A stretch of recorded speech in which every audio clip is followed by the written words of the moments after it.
करीम अम्मा बाद बिस्मिल्लाहिर्रहमानिर्रहीम।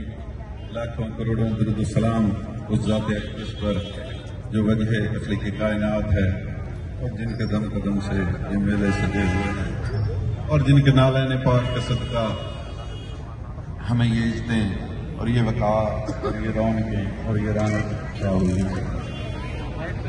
मैं सबसे पहले राव बिरादरान जनाब राव दिलशाद अहमद नवीद, ये नाम सही है बेटा साहब, राव बिलाल साहब, राव शमशाद साहब, डॉक्टर गगन साहब, जुमला जो आपकी यूनियन है मेडिकल स्टोर एसोसिएशन और प्रेस क्लब और union of journalist.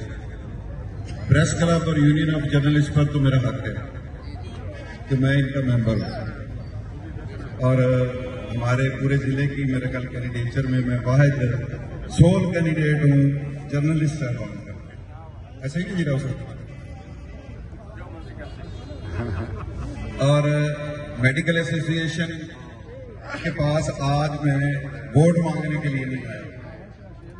Medical association वालों से मैं ये गुजारिश करने आया हूं कि ये आपका अपना इलेक्शन है, आपने हमारी कैंपेन करनी है, हमारे वोट मांगने आगे से।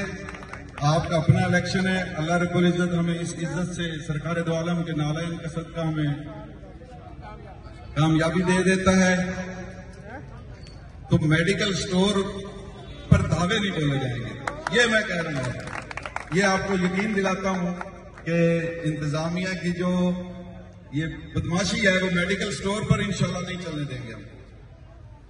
ये आपके साथ मेरा वादा है और आपके मसाइल की मौसर आवाज आपको असेंबली के फ्लोर पर सुनाई देगी इंशाअल्लाह ताला।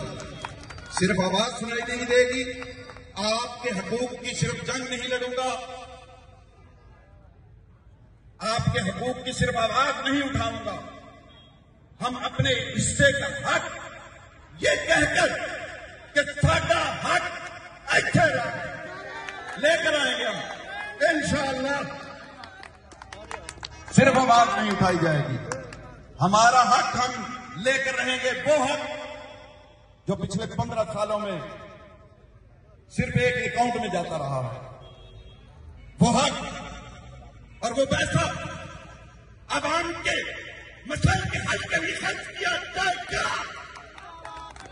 हम उसको अवाम के मसाइल के लिए, मसाइल के हल के लिए वो पैसा आपको खर्च होता हुआ नजर आएगा और उसके फैसले हम मस्जिदों में बैठकर करेंगे इंशाअल्लाह।